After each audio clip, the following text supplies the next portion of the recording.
Hai guys.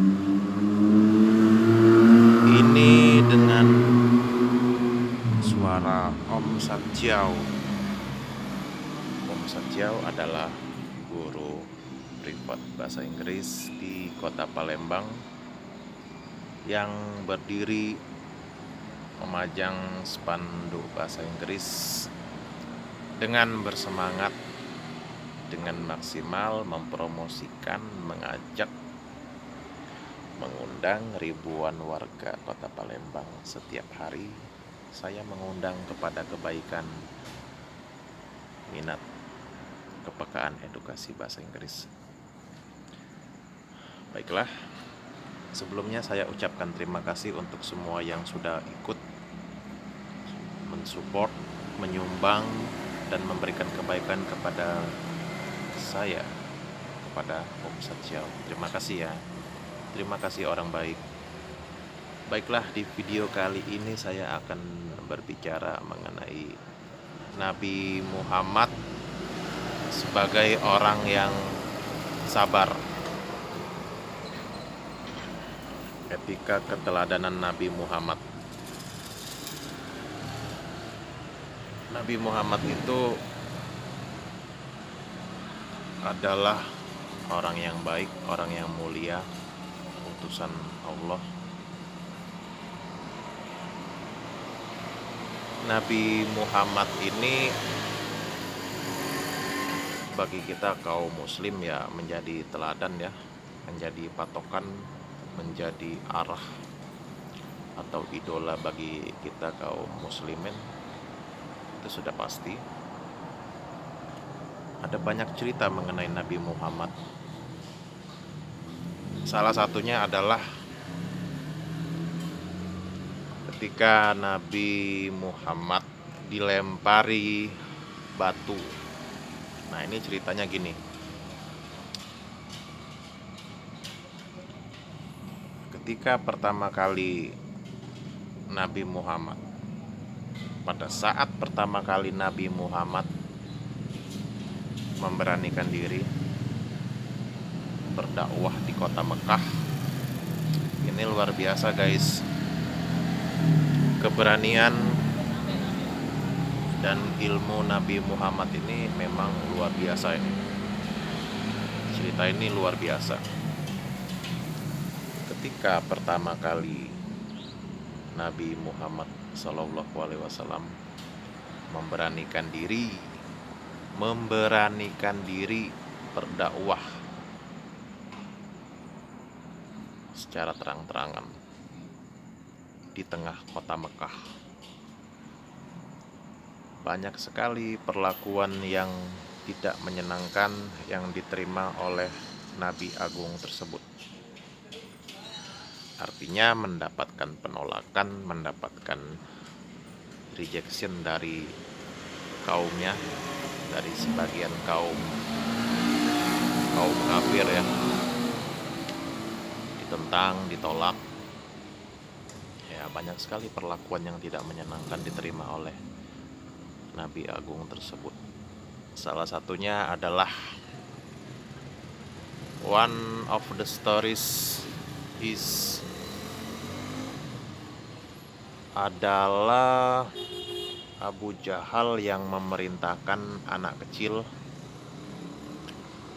Abu Jahal ini memerintahkan anak-anak untuk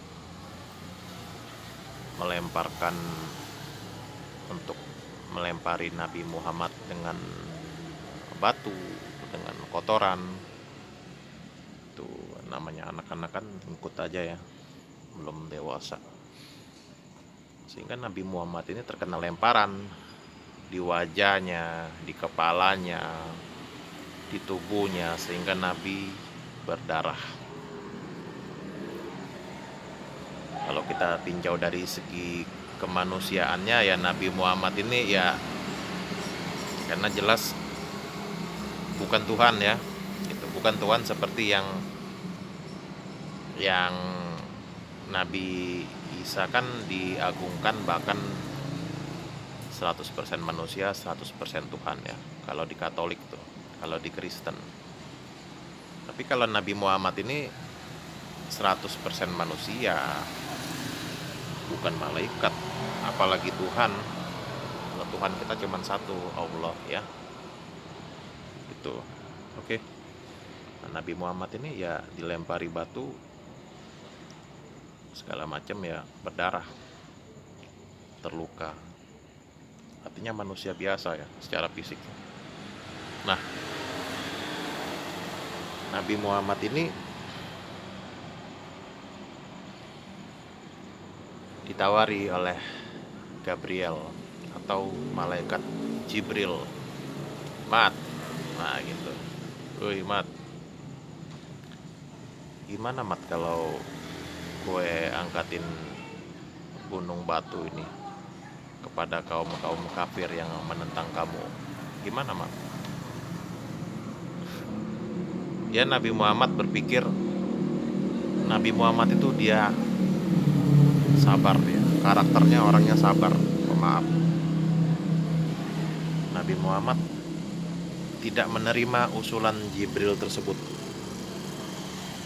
Gak usah lah Bril, nanti aja lah, nanti kalau ada tugas-tugas yang lain, nanti kalau memang saya butuh saya call kamu ya, saya WhatsApp kamu gitu.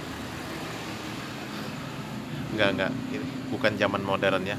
Maksudnya secara komunikasi mereka terkait ya. Nanti aja Bril, nanti kalau saya ada sesuatu hal yang memang gue butuhkan, baru gue panggil kamu, gue panggil elu. Nabi Muhammad ini ternyata bukan asal mau enak aja, nggak mau yang langsung gampang gitu. Dia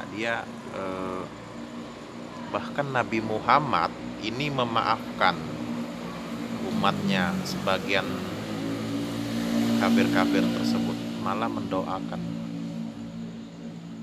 yang di dalam bahasa Indonesia tuh artinya kurang lebih, ya Allah, maafkanlah ya Allah orang-orang ini yang menganiaya saya, karena mereka ini tidak tahu apa yang mereka kerjakan, perbuatan zalim mereka. Malah Nabi Muhammad ini mendoakan orang yang memusuhi tersebut. Cerita ini sebenarnya sahih di kalangan kaum muslimin.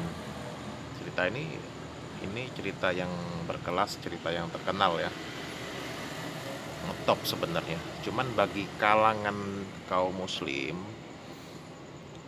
cerita-cerita kayak gini cuman menjadi pemanis bibir aja, cuma menjadi hiasan.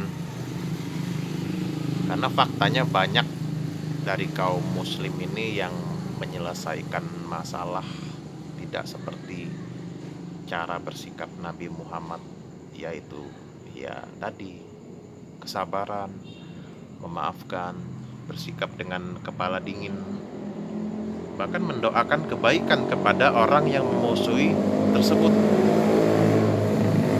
Ya ini memang kita kaum muslim ini sering apa-apa menyelesaikan masalah langsung emosian, langsung berpikir mudah marah, langsung mau menghakimi orang, dikit-dikit ngomong kapar kopar kapir, kayak seolah-olah sudah suci. Nah, ini sebenarnya kisah ini Nabi Muhammad ini, inilah yang perlu kita teladani, kesabaran, semangat perjuangan Nabi dalam mendakwakan. Makanya Om Satjiau bertebaran di jalanan mendakwahkan bahasa Inggris, mengundang kebaikan, menyemangati orang-orang, ayo kita perlu bekal edukasi, perlu ilmu bahasa Inggris.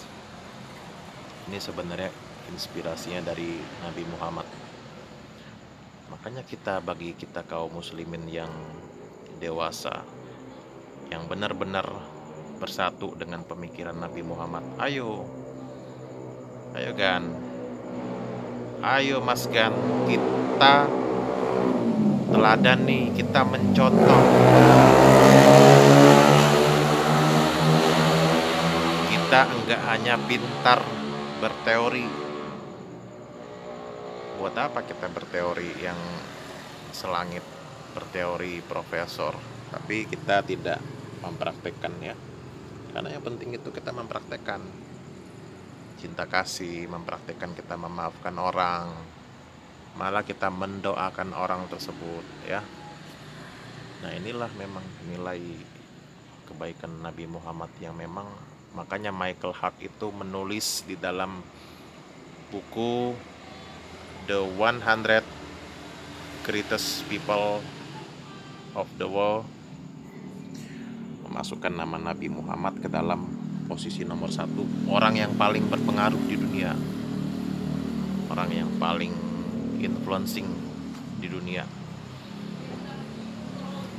karena kontribusinya begitu besar dari zaman 600-an Masehi sampai sepanjang masa. Memang besar dan jelas kontribusi Nabi Muhammad.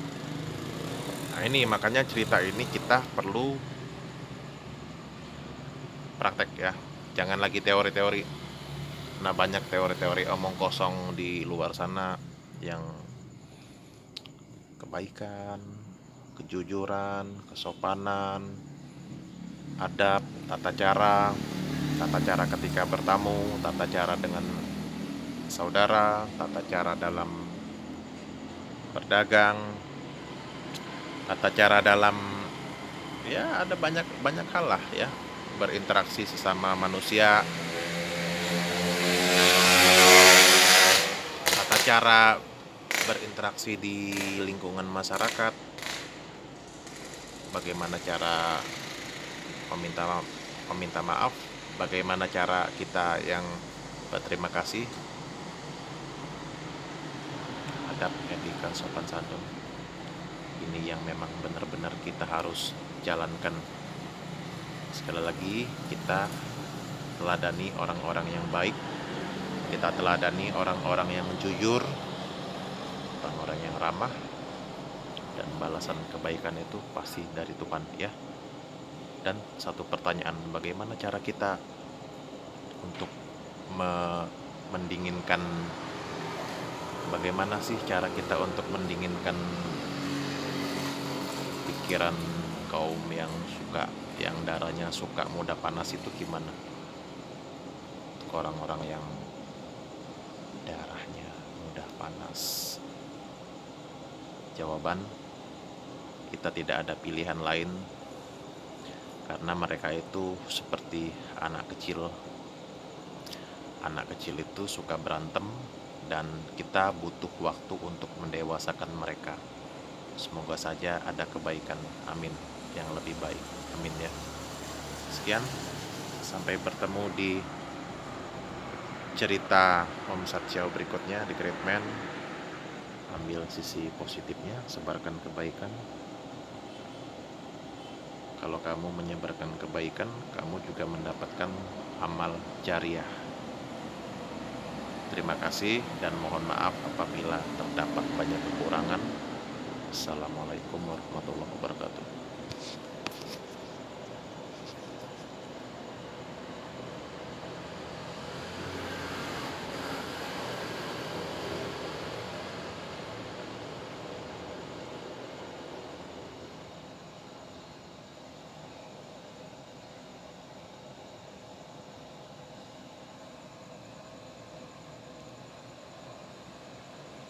Om Satsiao, The Great Man.